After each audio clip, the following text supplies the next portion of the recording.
As we are doing today, there are events in state capitol buildings across our nation, and elected officials are meeting with patient advocates to better understand what life is like for 1 in 10 of their constituents who are affected by rare diseases, and how important healthcare decisions are made at the state level on issues such as newborn screening, medical insurance, cost sharing, and medical foods.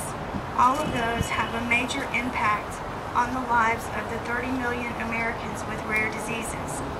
Thank you for supporting Rare Disease Day. Your presence here today shows that we at NORD have adopted as our motto, "Alone we are rare, together we are strong." Sincerely, Peter Salenstall, President and CEO of NORD.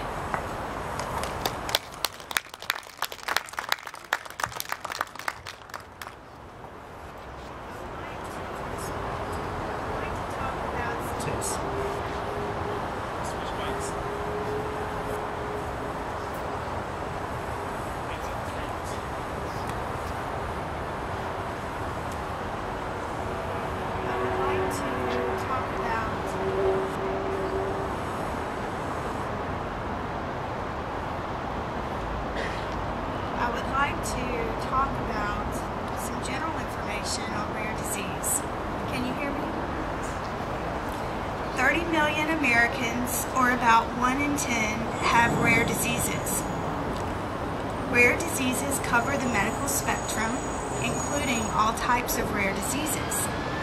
Now on this, pay attention, because if you're listening, you might win a shirt at the end, okay? There are an estimated 7,000 rare diseases.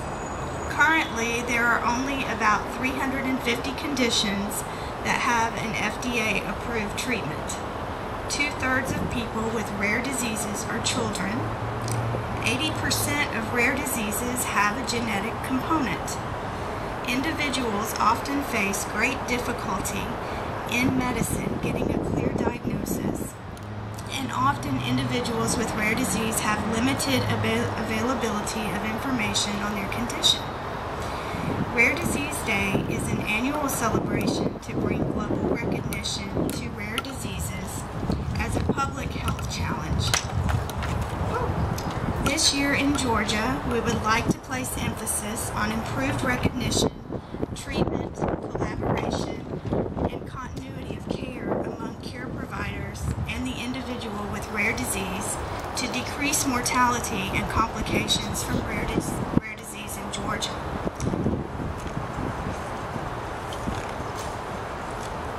We would like to also ask for mandatory insurance coverage for genetic testing, increased coverage for medical foods, increased coverage of prescription medications, and improved care for rare disease overall. Georgia scored really well on infant testing and newborn screening. However, we scored less than 50% in many areas with regard to rare disease on our state report card issued by the National Organization for Rare Disorders.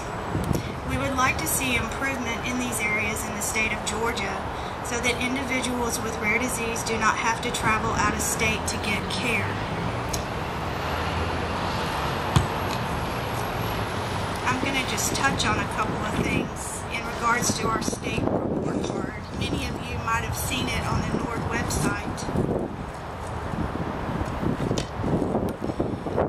In 2015, NORD released its first ever state policy progress report to provide states with a policy roadmap of ways to support the rare disease community. According to findings in the report, Georgia lags behind many states when it comes to enacting policies in key areas. One of them is medical foods coverage. Georgia ranks in the bottom tier of states when it comes to ensuring equitable access to medically necessary foods. The state Medicaid program only provides coverage for enteral medical foods for patients with genetic conditions such as PKU, GALT, HCY, MSUD, hypothyroidism, CAH, and other inherited metabolic and genetic disorders. The state does not require commercial health plans to provide coverage for medical foods, and currently there are no proposed bills that we know of for 2016 to address this issue. So it's one area we need to work on. Prescription drug cost sharing. We are excited to tell you that there has been a bill introduced just a few weeks ago in the House in regards to cost sharing and prescription medication. If the bill goes through, it will actually put a cap on how much they can charge in regards to obtaining needed medications, and if your doctor writes that you need a certain medication, it will make it to where the insurance company has to provide for that medication even if it's not on the provider list. So we're really excited that this bill has been introduced, and I believe that we received notice a few days ago that it might have passed. I will verify that, but that will definitely help open doors for many of us in regards to obtaining needed medications. And newborn screening. I was thrilled too. In newborn screening, Georgia has a really strong newborn screening program, so we did do well there. The state screens for all core conditions recommended by the U.S. Health Resources Services Administration, and currently we don't have any bills proposed for 2016 in regards to newborn screening. Our state progress score was good. There's many areas we could do to improve upon, but that's why we're all here, because we can raise our voices and make that happen. So I want to give a special acknowledgement to Governor Deal for bringing attention to rare disease in Georgia. He provided us a Rare Disease Day proclamation. And, excuse the wind, it seems to be really blowing now.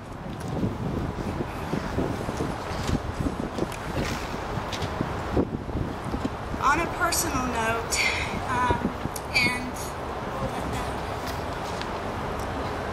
if you want to see the Georgia Rare Disease Proclamation, just come up afterwards and we'll be happy to show it to you. We just don't want it to fly off and get broken. On a personal note, I want to thank each and every person who took the time to attend today. Today is a day we raise our voices so that we are heard.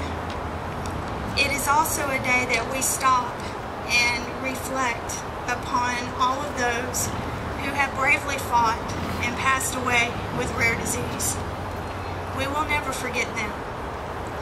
I will ask right now, before we go further, that we pause for a minute and observe a moment of silence out of respect for those who have gone.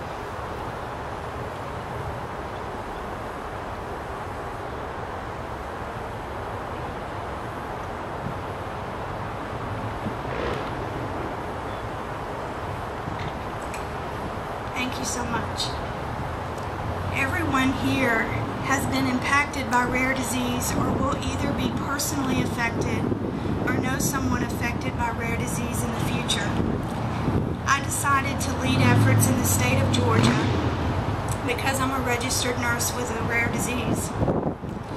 My own personal journey has been very difficult, and I can identify with loss. The loss associated with rare disease comes from loss of sense of self, loss of relationships, loss of job, loss of activities you used to participate in, loss of control as you try to discover a new balance. Challenges, they can be numerous. The challenges include being validated when symptoms or diagnosis is not easily identified, applying for aid, juggling multiple medical appointments, financial battles that are never ending, constantly questioning and second-guessing the reality of the diagnosis, adjusting to the new life that lies before you, finding support for your rare disease. Changes? Oh yes, there will be plenty of changes. Perhaps change in lifestyle, change in friends, change in appearance due to medications, illness, change in your own views with with regard to the illness, change in dietary habits, functional changes, perhaps needing an assistive device and barriers. The very first barrier I encountered was navigating a wheelchair to look for clothing in a department store. Ah, what a nightmare. The aisles are not made for wheelchairs. There are many barriers with regard to having a rare disease. One is limited funding to look at new therapies and new approaches with respect to rare disease. Another is collaboration and continuity of care in medicine with regard to rare disease. We are working on this area to greatly improve understanding among all medical specialties with regard to rare disease through teaching and new approaches. All of that said, I cannot leave out the fact that there have been blessings as well. You might think, how strange to think of a rare disease as a blessing. I have met some of the most amazing, inspiring, courageous individuals through my journey. In sharing my own journey, I've also found it encourages others and gives me strength to keep going. In my own journey, because I'm a nurse with a rare disease, I have found that it gives me a unique advantage to lead the way, to open doors for us within the medical community. I am personally working on a rare disease model of care that is customizable for all rare diseases to help bridge the gap between patients with rare diseases and all specialties in medicine. My goal, personally, is that it is introduced as a standard of care for specific rare diseases in medicine in the near future. I call him overeducated because he had Velcro on his shoes. I remember him saying the good news is you don't have MS, the bad news is you have transverse myelitis, and got up and walked out. That left me 14 years ago to start going to WebMD, looking up what's wrong with me, which is the biggest mistake you can ever make. At the time, I felt so all alone and so isolated. I thought, I'm never going to be able to walk again. I'm never going to go to the bathroom by myself. There's so many ways my life is going to change. I spent a week in the hospital and another week in rehab, which was, I call it an old people's hospital. They're doing knee and hip replacement.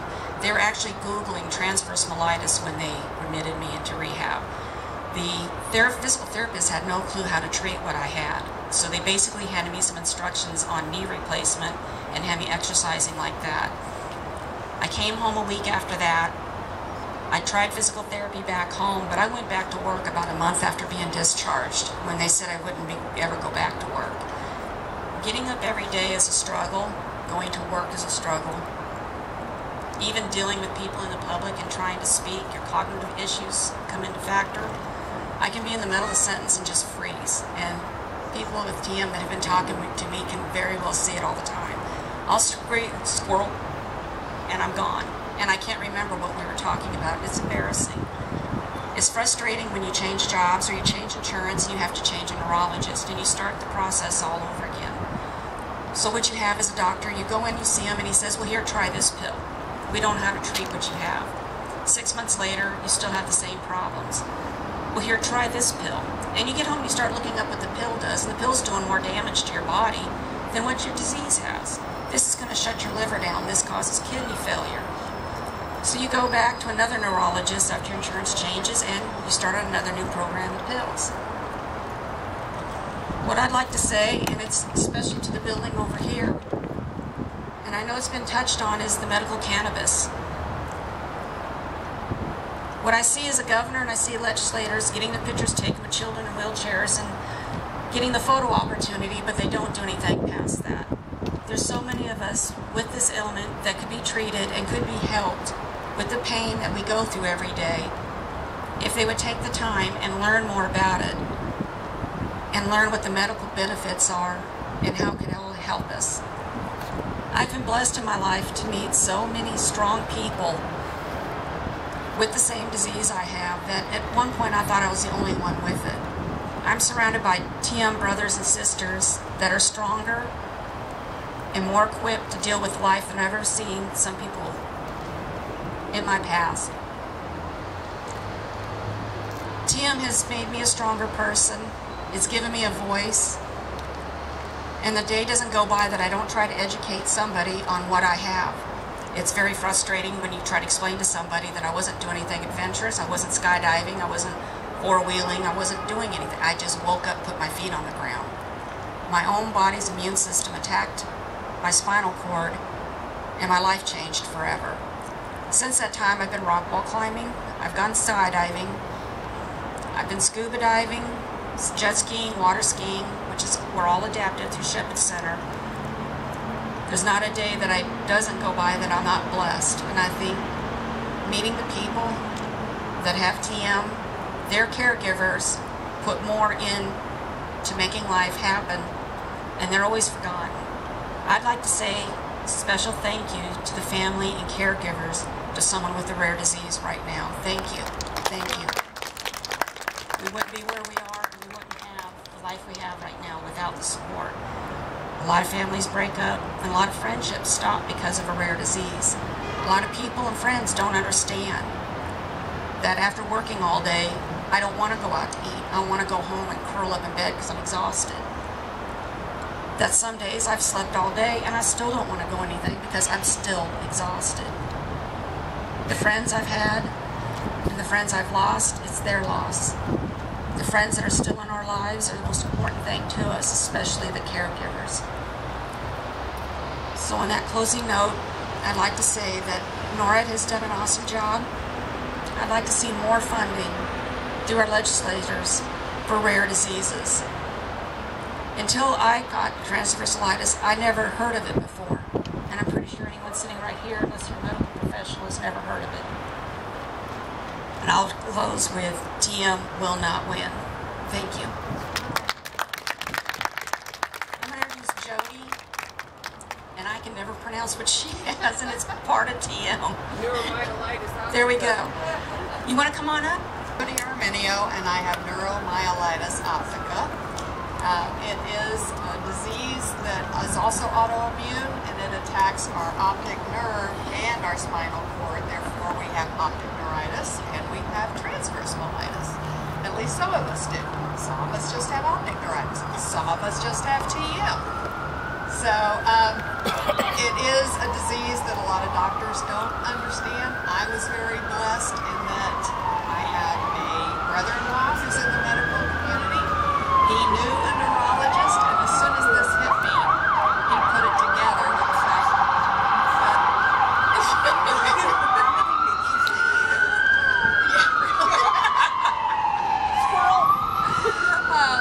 so that as soon as he knew that I had lost my vision back in September, that a lot of it had come back, and now I was losing the feeling from the waist down, he said, I think you have NMO, or you have MS. But I don't think it's MS, because quite frankly, you're too old for MS. So I think it's NMO. We've got a blood test, we're going to test it. I was one of the lucky ones that it came back positive, so we know I have it. There are so many others that it comes back negative, and yet they have all the symptoms. So I was treated right away, and that's why I am walking, and I have most of my vision back. Although my husband still freaks out when I get on the road. Now, I'm going to turn it over to Millicent real quick. I really can't add anything to what everybody else has been saying, except maybe the support group. You know, I haven't heard a whole lot of that.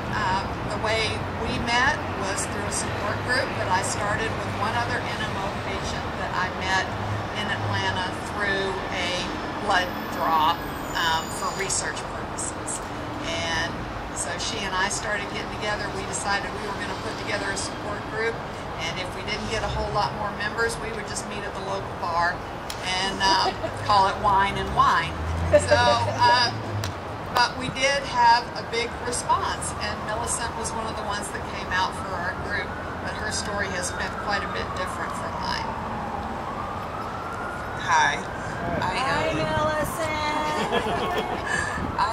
I ran track internationally in college, and this has been a shocker to me. I went over a relative's house that was cooking Thanksgiving, and she said, well, my mother-in-law has a cold, but she was still cooking. And I said, well, okay. And then the next morning, actually that night, before I even went to pins and needles across my chest line here. It's just like a certain line that's drawn in the sand. And when I woke up the next morning, I couldn't walk at all. And I spent a month in the hospital, and everyone kept saying, you just don't want it to be, you know, this thing called NMO, Devix NMO. And I was misdiagnosed with MS and lupus for 11 years. And it tends to be how we find people coming to our group that were misdiagnosed. But I just want to say, it'd be nice if we could get some support from over there. And it's really hard when you walk into an ER and every time, walk, roll, however they get you there, life flight, the doctors don't know what you have.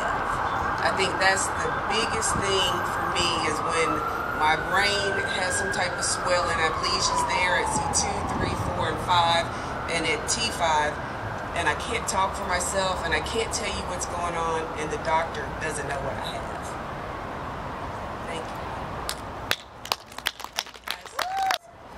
When you walk into an emergency room in a local hospital with your child who has a rare disease and inform them for the first time that he spent an entire year inpatient at a prestigious children's hospital, had 2 bone marrow transplants, and his disease is as of yet unknown to the medical professionals, the doctors you're looking to for help, they just look at you in disbelief.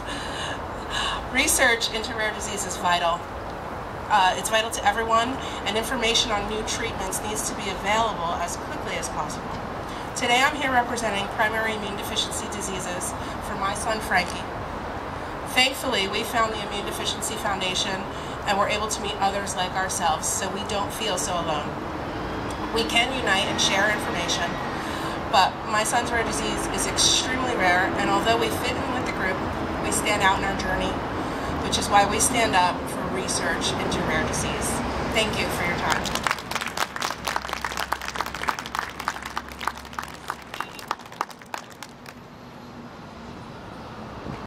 Each of you is as important as any other one of their constituents.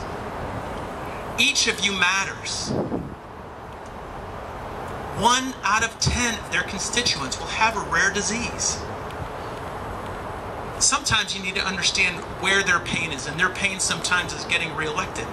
But do they represent your needs?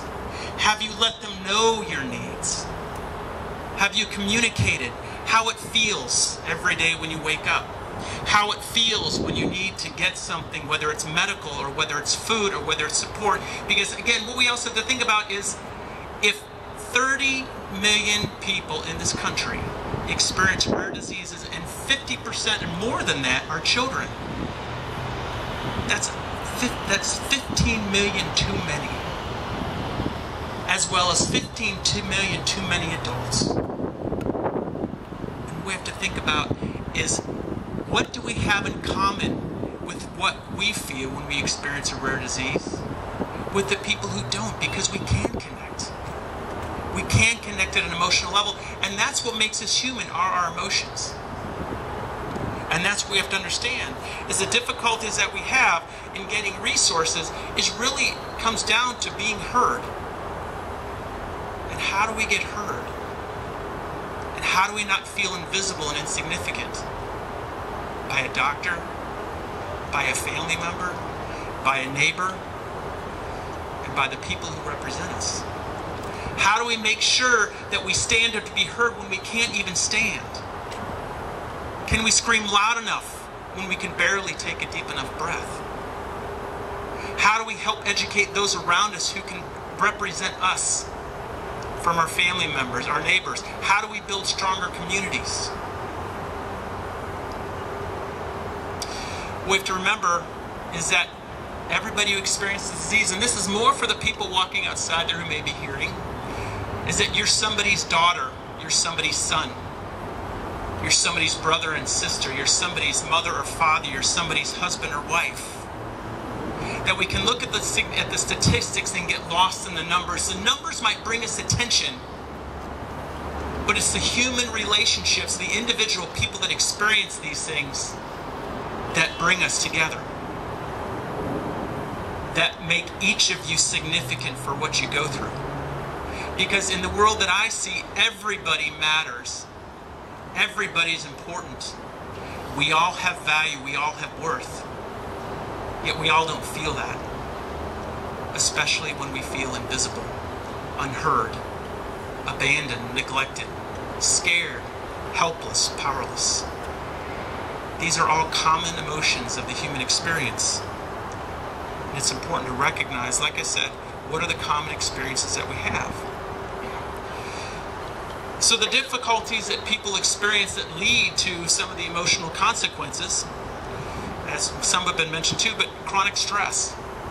It is stressful to not know what today is going to bring, what tomorrow will bring.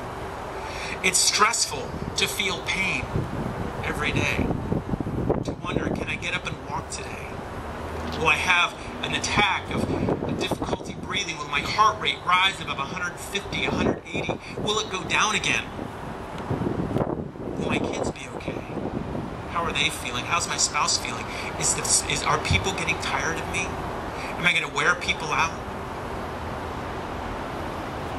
Sleep deprivation. Sleep deprivation causes so many challenges to so many people, and it often really goes under addressed. Because when you only get 2 to 3 hours of sleep at a time and you're woken up with pain or breathing or the other issues that come with that, or you're woken up caring for somebody who needs your help, who needs your support, that adds stress. Financial struggles, those are often huge because you battle with insurance companies, and can you take enough of a breath to battle with that insurance company today? And often insurance companies and what they do and what they're in business for can result in us feeling even more insignificant and that we don't matter. These are the things you have to let the people around you know, your representatives, the people who are supposed to speak for you, to government, to the insurance companies, to the people that will get you the care you need, because you matter. But financial struggles, for all of us, there's so many with financial struggles who wonder, well, am I as important as somebody else? Am I as important with somebody with another disorder or issue or struggle? Well, only so many of us who experience this disease, only so many million of us, or hundreds of us, some people, there are only 200 or 300 people who experience a rare disease. Are they any less important than the thousands who may experience cancers? And even then, finding a cure for some of these diseases, what can that do to help find other cures for other diseases and issues that affect us all? And that's what we have to look at, is the promise. The promise of what we can do by learning to support ourselves, to advocate for ourselves, to have a voice, to search for cures. So how many doctors am I going to have to see before somebody understands me? How many tests am I going to have to undergo? Are they going to hurt? What if I'm in that MRI machine and I have another panic attack? What if I get this result and there's nothing wrong? What if they see nothing again? What if another doctor sends me to another one saying, I can't help you? What if somebody tells me, it's just in your head? You know, you just need to see a psychologist. You need to see a psychiatrist. There's something wrong with you, and it's not physical. I'm sure all of you can relate to some of those exact situations. How many people really believe me and know what I'm going through? How many people are going to get tired of my problems and go away? Who do I trust? And what do I trust? Where there is no trust, there's fear. And where there's fear, there's helplessness. And when helplessness carries on long enough, it becomes hopelessness. And when there's hopelessness, we often want to give up. And when we give up, that affects our health. And that can affect our disease. And that can make it worse. And how do we get out of this cycle, this circle that just continues around and around and around? And how do I feel that I can build a community where I feel nobody understands and fewer people seem to care and I just can't escape? So what resources are there for you? NORD is a great resource. But also from the psychological side, I think what we have to look at is that just because a therapist or psychologist might not understand your disease, you can educate them on that and they can understand the emotional consequences of that. That they're there to listen. They're there to help support you. They're there to help you figure out How can you manage a situation, whether it's day to day or whether it's terminal? They're there to help your family, to help you guys talk out things, perhaps the things that all of you have felt most afraid to discuss, because you didn't know how the person experiencing the disease would feel. But the person who experienced the disease didn't know how their family would feel if they shared their deepest, darkest feelings, secrets, emotions. And that creates isolation and loneliness. And those are so painful because we bury it deep inside. And you're not alone. Because like I said, this is a common emotional experience that we have. And what we need to look to do is we need to learn to advocate for ourselves. For you to become the expert on what ails you. For you to become the person who understands the ins and outs of how your metabolism works, how the disease function works, how it may come, how it may go. And we know some of the people who have experienced the disorders and some of the family members have been the one who found the cures to the diseases. And that's believing in yourself. And I believe that life is a journey, and as part of that journey, we're each here to walk our path. And others will walk with us. And they should be honored to each walk with each of you because of your struggles. Because to me, it's the one who goes through the most painful journey that can learn the most and gain the most from it. Some people used to believe in other cultures that people who experienced these horrific diseases are things that must be a punishment. I see it as a blessing. Because I see people sitting here, people with courage. And I see the people that I've guided who have had the disease, people who are brave and strong. And you wouldn't have known you could live another day sometimes through that day until you woke up the next day. And you're digging deep inside yourself every day. And those who love you dig deeper inside themselves to see what they can do to help you, to support you, to let you know you're loved, to let you know that you're part of their community. You're part of their family. And you matter. And we have to spread this word, no matter what our situation is, that we're not alone, we're not invisible, we're not insignificant. Because we know the power of love to heal. We know the power of love to sustain us. And trust is another emotion that's that much more important. Because if you don't have trust, we'll often feel lost. And I say we have to build stronger communities. And I go around, I've been to Haiti, I've been to Jordan, and wherever I go, I speak about building communities. And what I say is, are we just a group of people living close to each other? Or are we going to build a community together? Communities require trust. Your community of your treatment team, between your physician, as we said, a psychologist, your neurologist, your cardiologist, your friends who might go to appointments with you, your family members. These are part of a community, and having that trust in that community is critical. Because sometimes you may not be able to speak for yourself, and others may need to. So keeping those secrets deep down inside, it's not helpful. And it takes courage to share what we truly feel inside. And it's that courage that often makes the difference.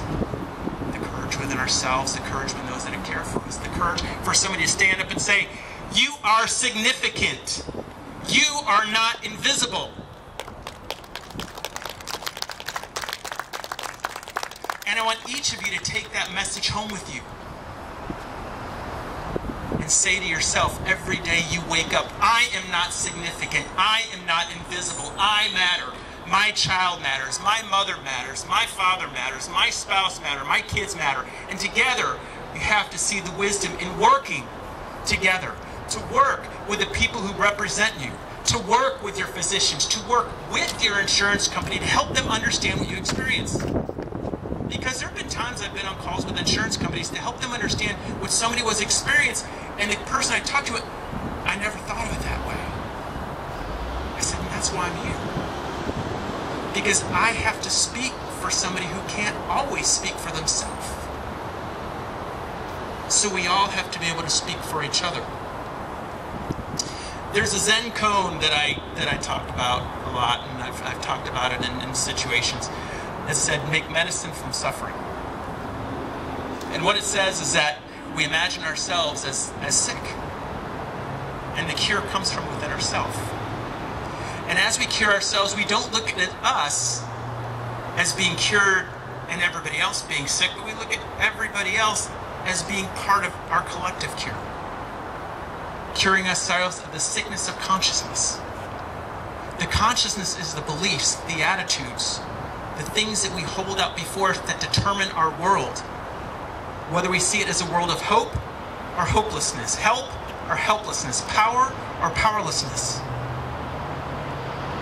What we change is our attitude, and it changes our whole view of the world. But it's hard when we feel alone, isolated, insignificant. But I also tell people that emotions are a choice. We choose to feel what we feel. And people go, what? I say we hold on to grief as long as we choose to hold on to grief, because we hold on to the idea of loss rather than the idea of change. Every day we're changing. Every day you're changing. Every day is a different day. And when we look for what we can find in that day that helped us learn, to help us grow, that helped us bring us closer, we find significance to that day. Sometimes I'll give people a deck of cards. I'll say, pick a card. I'll go, why? I say, this is a lesson in control and total lack of control. I say, what? I say, every day, how is this like every day? What do you have the choice to do every day? I say, get up. I say, right, that's like picking a card. And I'll say, what you have no control over? I'll say, what that card says. So every day you have the power to wake up, and every day you have the power to interpret what that card says, what it means to you. Because somebody can look at a card that says make medicine from suffering and see it as doom and gloom. What do you mean, make medicine from suffering? Or somebody can look at that card and say, what do you mean, make medicine from suffering?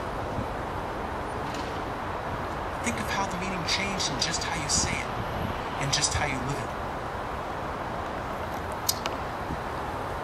So I also say that there's two words or two letters you change in a word and it becomes totally different. Often people feel that are stricken with something and they call them victims. We have a victim culture. We change two letters in that word and it becomes totally different. Take out the I-M. Exchange it with O-R. You're all victorious because you're here today. You all have courage. Finding faith is sometimes a difficult thing. Faith in the people around you, faith in your doctors, faith in Creator, faith in yourself. But know that each of you have purpose. Help is there. And the people who aren't here are the people who need to be here. And while I'm preaching to the choir, we need to bring the church here. We need to bring the people who should be sitting in the pews and understanding and listening and understand they have other issues going on in their life. But you are important. You matter. You're significant. You're not invisible. And I say it loud enough so they can hear me. And all of you can be of help to each other. And I ask you all to build a stronger community. I have been so impressed and amazed to meet this woman. That the light that shines from this person's soul is remarkable. And everybody that I work with, who I come to know in the work that I do, I appreciate the soul that shines through. And that's what we all need to look for. Within ourselves, within each other. No, sometimes we get lost on our way. But it's important to know that each of us can find our way home. Because it comes from inside. And I thank you for your time.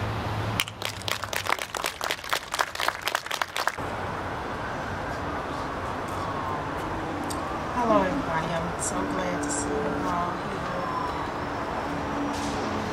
I don't have a whole lot to say after everything you've heard because it's all been said and I really appreciate others that share their experiences and let us know that you understand it means a lot to us. I'll just kind of start with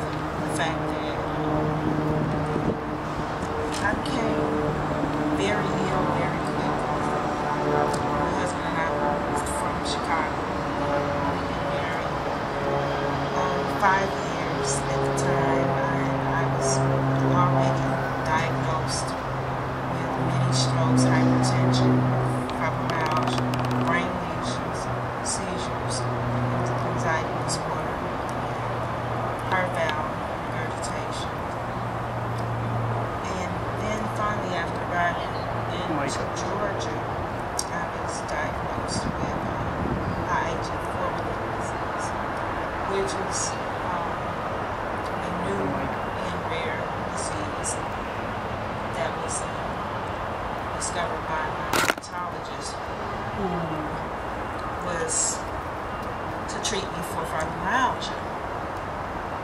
And he said that, yes, I see that, but I see something else going on. I mean, everything was going on. There was just so much going on, and you just feel like you're dying. You're just ebbing away. So, by my husband and I being married for such a short time, of course, I experienced the guilt and feelings of abandonment, even though they weren't justified. That's just how a patient feels, that you're going to be abandoned, because I'm sure he expected to still be married to the person he married just a few years ago, and that wasn't happening. And I had to deal with my lifestyle changes, leaving my career that I love so much. I was in law enforcement for 10 years, and I went into education, and I just, I loved it, and I had to leave. And when I left for the last day, I was taken out by a stretcher, and it had got just that bad because I just refused, like one of the doctors said, to believe that, I'm going to just give in to this, I'm going to fight this. I think it's just something to stop me from doing what I'm purposed to do. And it got worse. We came to Georgia because we had plans when we got married anyway, because we thought it would get better, and it did. But one of the things that I want to focus on, because a lot of what I have written in my speech has been said already. One of the things I want to focus more on is patient-centered, family-centered care. It's a term that's used, but it's pretty much just that. It's a term. It's a lot of propaganda, I would say. And, when I hear people discouraged by doctors and not trusting doctors, I really want them to understand and give doctors the opportunity to help them understand that their hands are tied by so much paperwork that is required for them to get paid for Medicare services and so on and so forth. And especially for people with rare diseases, there's no limit to how much it can cost in a very short time. And it disappoints me to hear that doctors are being blamed, and it's not their fault. But we have the opportunity right now, as we come together and make a community, to speak for ourselves, to advocate for ourselves, to speak to our legislators and let them know that it's unacceptable. It's not acceptable that they will put paperwork in front of people's lives. I have seen so many people die young, and it's just sad to see us place the blame in any place, because, as you said, Doctor, it is a blessing. It's a blessing that we happen to be strong enough so that we can form a community, because everyone is not. I've seen so many people give up. They get tired. They get tired of going to the doctors. I know, because I do too. When I finally get to sleep and I'm comfortable, I don't want to get out of my bed to go to the doctor. I mean, if I could go in my bed clothes without doing my hair, I probably would be better off. Since I, have to show myself presentable, because then they're going to send you to the psychiatrist and say, okay, it's mental. It's just difficult. It's difficult on the family and friends, and as it's been said, that they don't know what to say to you. They don't know how to react to you. And so they just prefer to kind of stay away from you. And I understand that because I was one of those people. I could not deal with sick people at all. I felt like to go to see a sick person at the hospital or at their home would make them worse because I just would cry. So I understand that they feel that way, but if we all could educate ourselves and each other, as it's been said, then we can become the community that it takes. And all of us do matter. We all matter. We like to use a lot of statistics to talk about how many people have this or that, and that's a problem with healthcare, because if there's not a lot of people affected and those people can't speak for themselves somehow, then they get left behind. So I'm just grateful for having this opportunity today to share with you and to let my husband know that we have some support. We don't have any family in Macon, Georgia, where we live.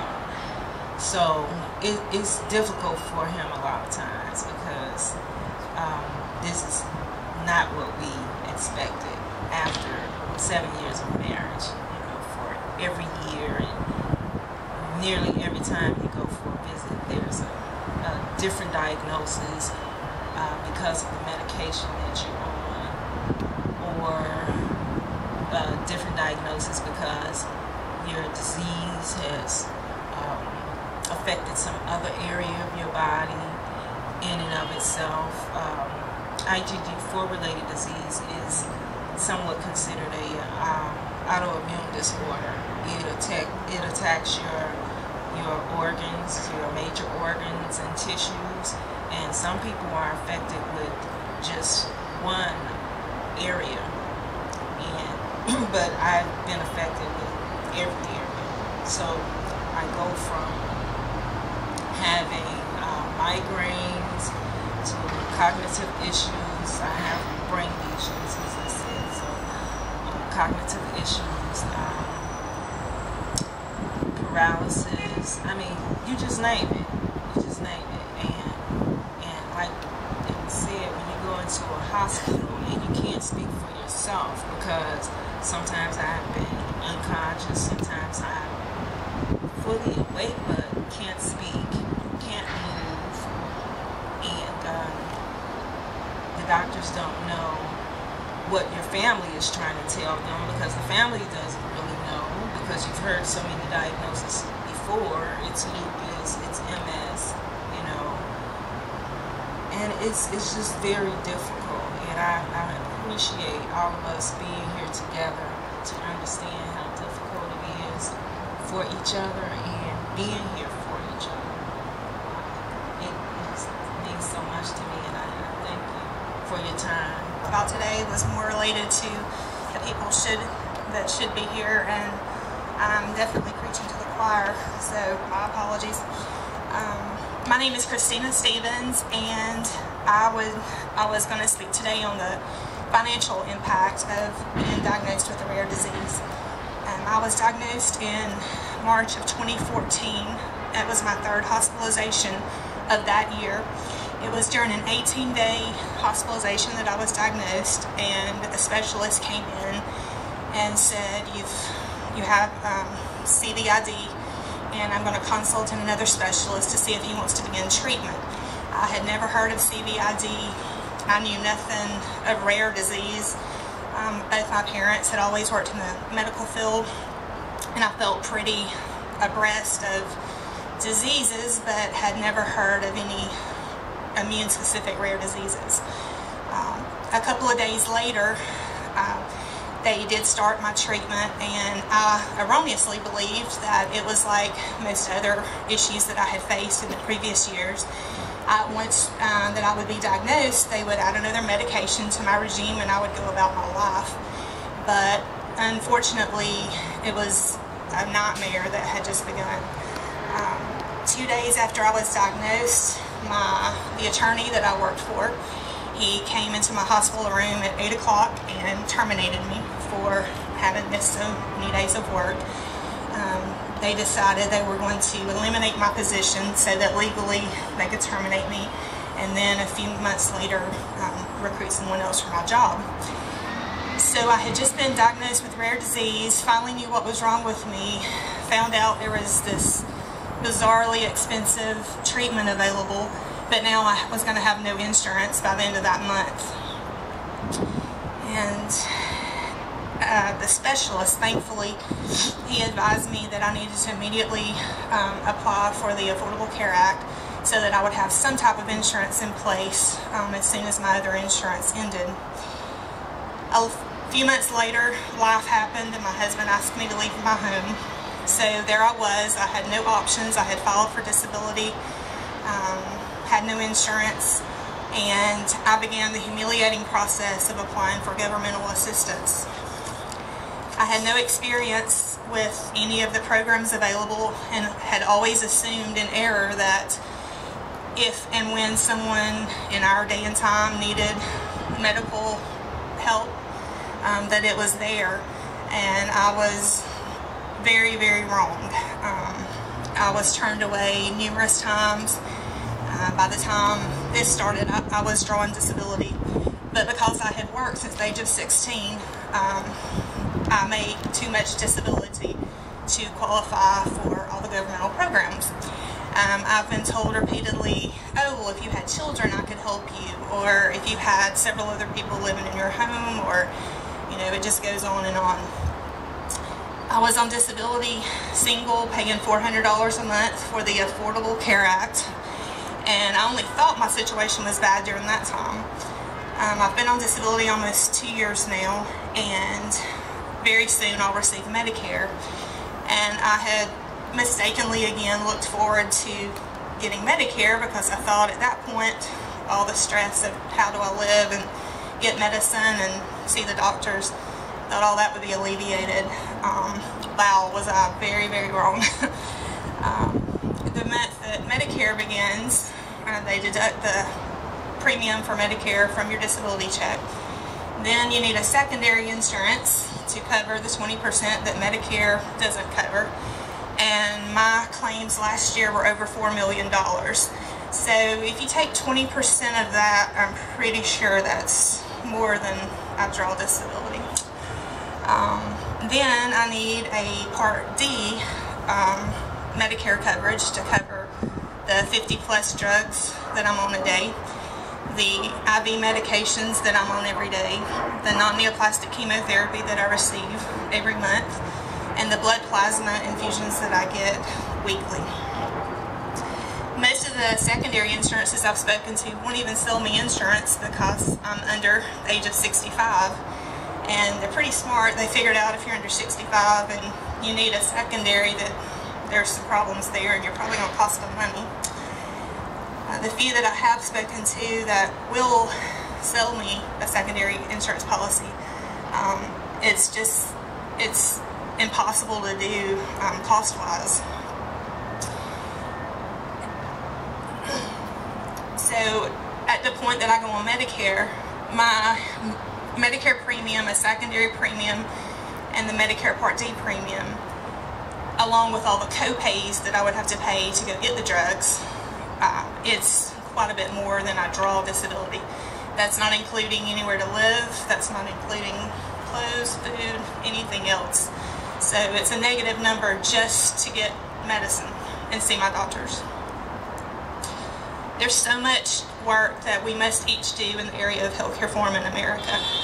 We must let our voices be heard, as everyone has already said here today. At every opportunity we can talk to anybody, we all have to do our part. That's the only way we're ever going to make change. We can't assume that someone else is going to speak for us. We have to speak for ourselves. Rare disease patients, we all require access to lifelong, extremely expensive, life-saving treatments. And while the ACA expanded coverage for many rare disease patients, new obstacles have emerged.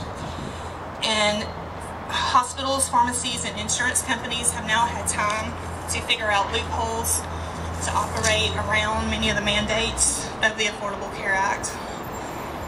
One such obstacle is the use of specialty tiers and pharmaceutical coverage.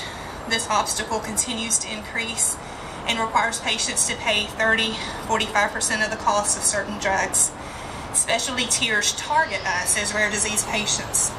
These tiers can mean thousands of dollars a month for one prescription, and the majority of these costly medications are life-saving. They're not optional.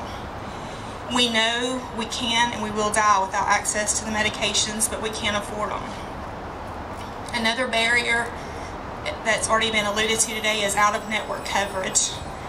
Those of us with rare diseases many times must use specialists who are out-of-network.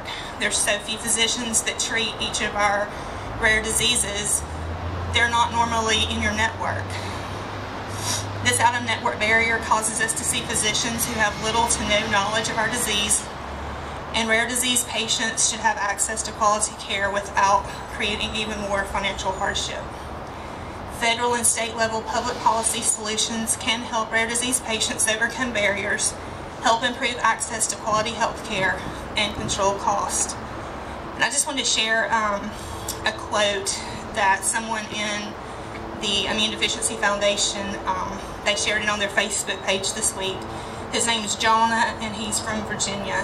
And he said, quote, "I thought my struggle would be to survive the effects of CVID, or you can insert your rare disease.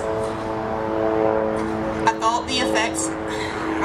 thought my struggle would be to survive the effects of CVID, not to afford to stay as well as possible and take care of my basic needs." And I think that speaks for each and every one of us, that instead of being able to just focus on what should be the most important thing, we spend our time and our energies just worrying about access to care. And again, we are the ones that have to make that change. Thank you.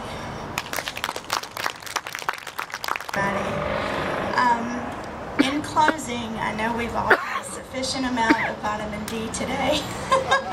We wanted good weather, but man, we've got it. Again, my name is Beth Wynn, and I am a registered nurse and CEO of Worldwide Syringomyelia and Chiari Task Force, and I'm also the NORD Georgia Ambassador for Rare Disease. I want to close by telling you that when I was diagnosed